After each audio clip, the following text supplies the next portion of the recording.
My speech, sir. Thank you. Thank you. Thank you. Thank you. The next speaker is Mr. Sanjay Singh.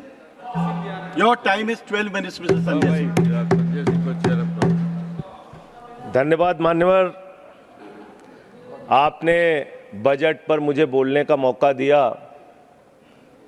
मैं अपनी बात शुरू करना चाहूँगा। मान्यवर, हमारे कुछ दोस्त जो कभी इधर हुआ करते थे, अब वो उधर चले गए हैं। उनके लिए चंद पंक्तियों से अपनी बात शुरू करूँगा कि कैसा ये हादसा है मेरी जिंदगी के साथ, कैसा ये हादसा है मेरी जिंदगी के साथ। मैं हूं किसी के साथ, मेरा दिल किसी के साथ।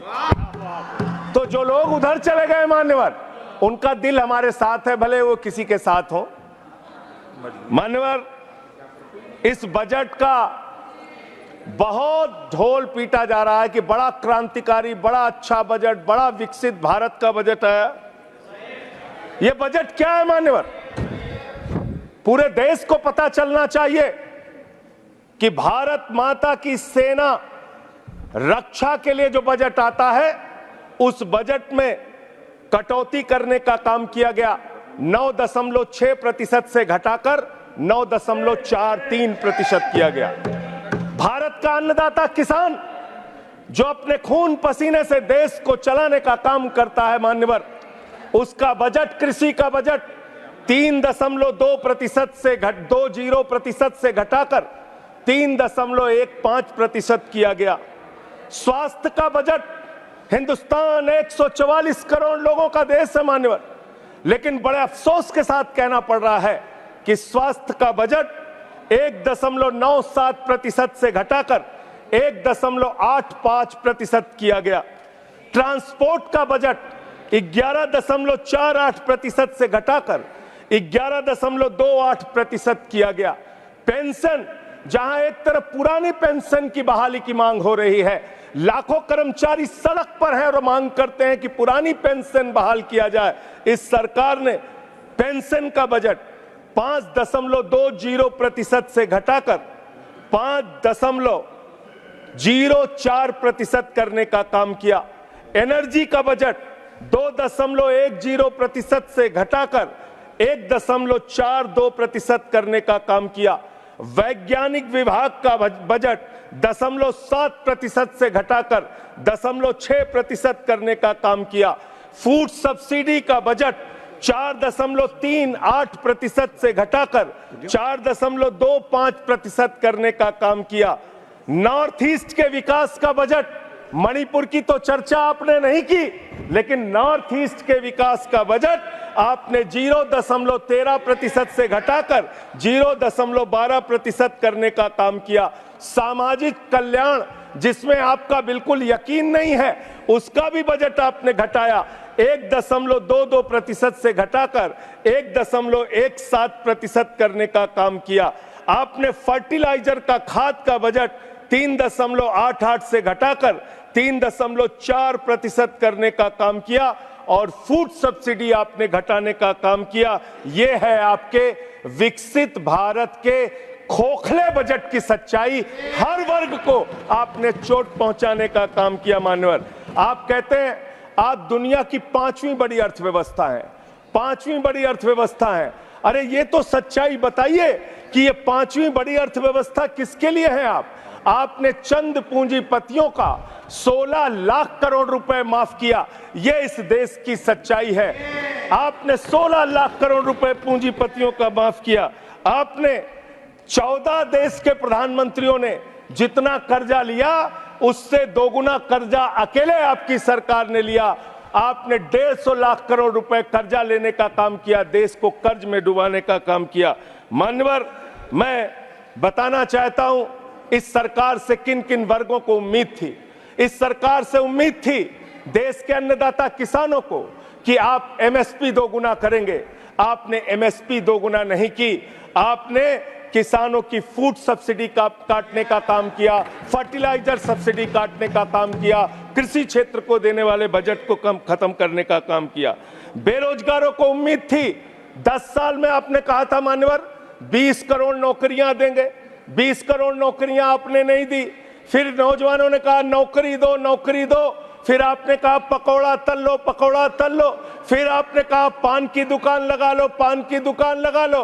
फिर आपने कहा 4 साल की नौकरी कर लो सेना में, 4 साल की नौकरी।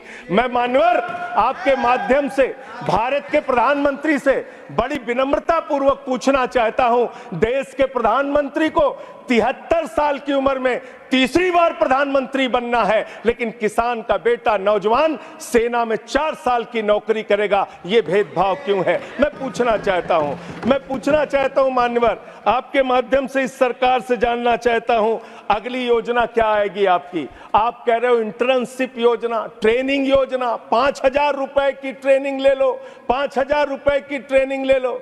मान्यवर 5,000 रुपए की ट्रेनिंग 500 बड़ी कंपनियों में आप देंगे। मुझे भारत की 100 कंपनियां आप बता दीजिए जिसमें एक कंपनी में आप 4,000 ट्रेनी रख सकते हैं। एक कंपनी बता दीजिए जिसमें आप 4,000 प्रशिक्षु आप रख सकते हैं ट्रेनिंग के तौर पे। यह भी आपका आंकड़ा सिर्फ एक जुमला है, इसके अलावा कुछ नहीं है। अब मुझे लगता है एक ही योजना बाकी रह गई है मान्यवर, वो योजना है कि हमारी भारत की सरकार, आदरणीय नरेंद्र मोदी जी की सरकार अगली योजना लेके आएगी कि इस देश के नौजवानों को मुफ्त में 5 करोड़ कटोरा बांटा जाएगा। भीख मांगो योजना, भीख मांगो योजना लाने का काम ये लोग करेंगे। मान्यवर इस देश में आपने अर्थव्यवस्था को लेकर कहा पांचवी बड़ी अर्थव्यवस्था है। वो 5वीं बड़ी अर्थव्यवस्था का लाभ किसको मिल रहा है? आपके चंद पूंजीपति मित्रों को, जिसका 16 लाख करोड़ रुपए आपने माफ किया, जो हजारों करोड़ लूटकर हिंदुस्तान से चले गए। मान्यवर मैं बड़ी विनम्रता पूर्वक कहना चाहता हूं, मित्रों बड़ी डिलीटेड जी, डिफिकल्टी। ठीक है सर। मान्यवर मैं बड़ी विनम्रता पूर्वक आपके माध्यम से पूछना चाहता हूं, क्या इस देश की अर्थव्यवस्था में रेहड़ी पटरी वालों का कोई योगदान नहीं? जो 10 करोड़ रेहड़ी पटरी वाले पूरे देश में हैं, उनका कोई योगदान नहीं है क्या मान्यवर? वो भी सरकार को टैक्स भरते हैं। आपकी सरकार उनको भी फूटी आंख से देखना नहीं चाहती। आपने रेहड़ी पटरी वालों को कहा अपने नाम के आगे नेम प्लेट लगाओ, अपने नाम के आगे नेम प्लेट लगाओ।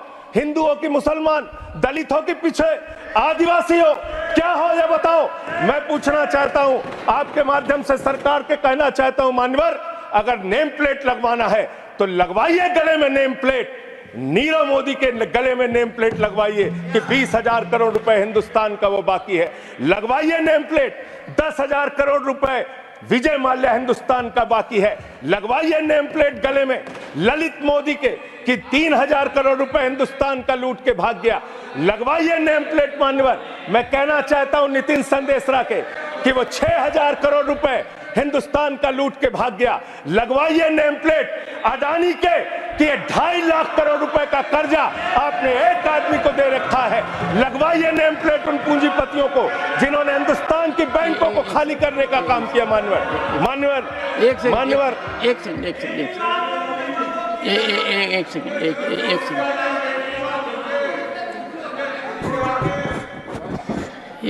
सेकंड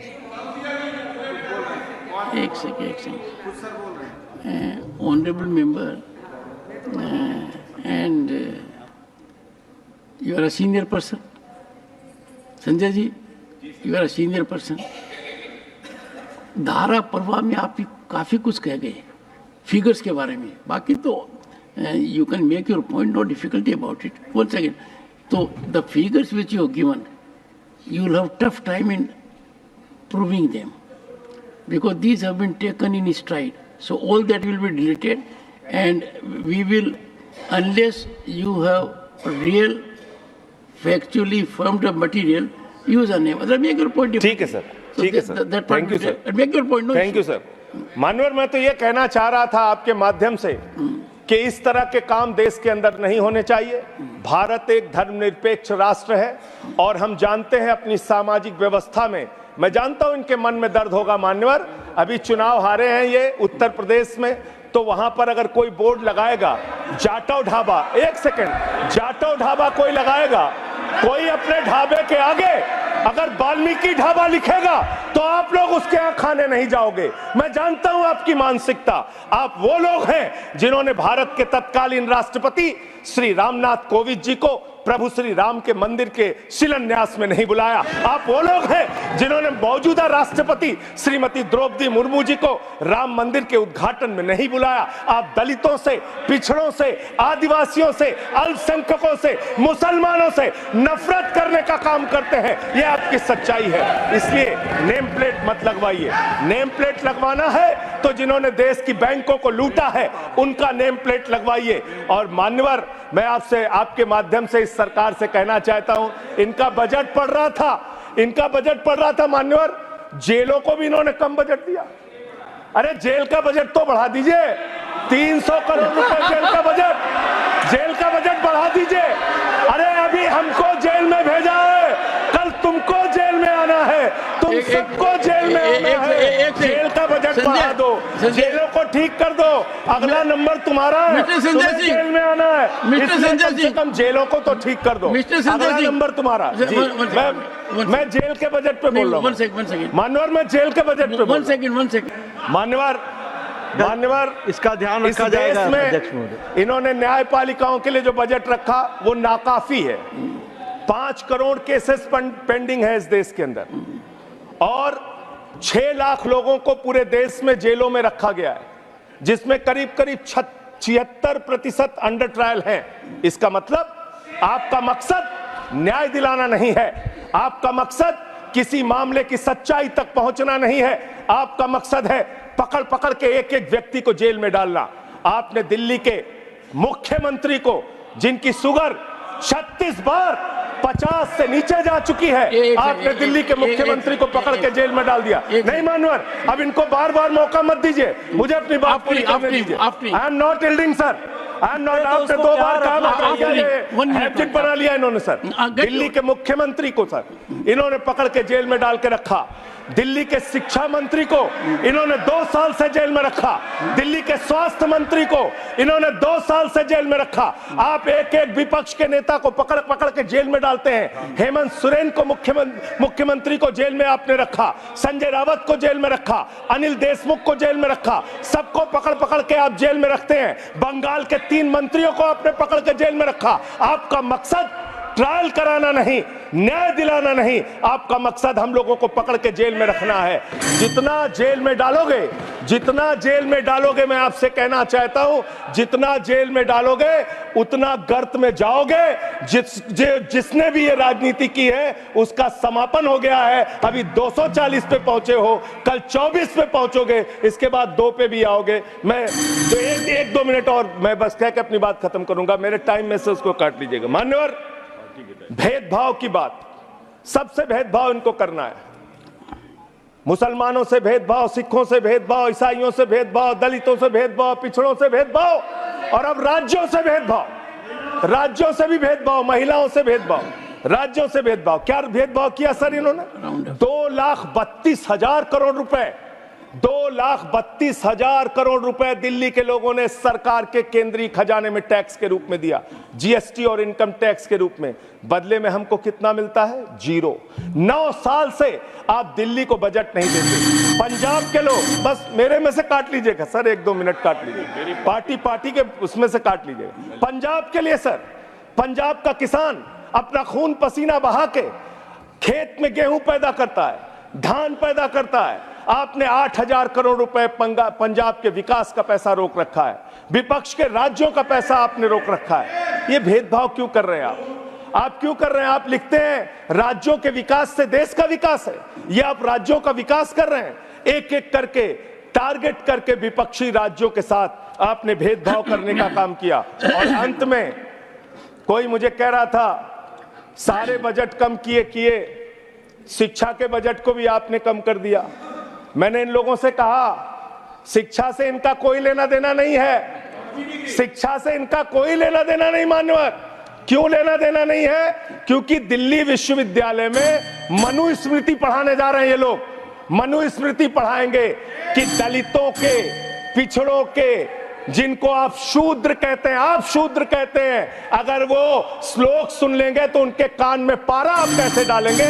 ये पढ़ाई आप कराने जा रहे हैं दिल्ली विश्वविद्यालय में, ये पढ़ाई आप कराने जा रहे हैं। इसलिए मान्यवर, मैं आपसे यही कहना चाहता हूं, ये बजट हिंदुस्तान के किसान के खिलाफ है, ये बजट हिंदुस्तान के नौजवान के खिलाफ है, ये बजट हिंदुस्तान के व्यापारियों के खिलाफ है, ये बजट सिर्फ और सिर्फ मोदी जी के मित्रों के लिए बनाया गया है, मित्रों के लिए बनाया गया है, मित्रों के लिए बनाया गया है।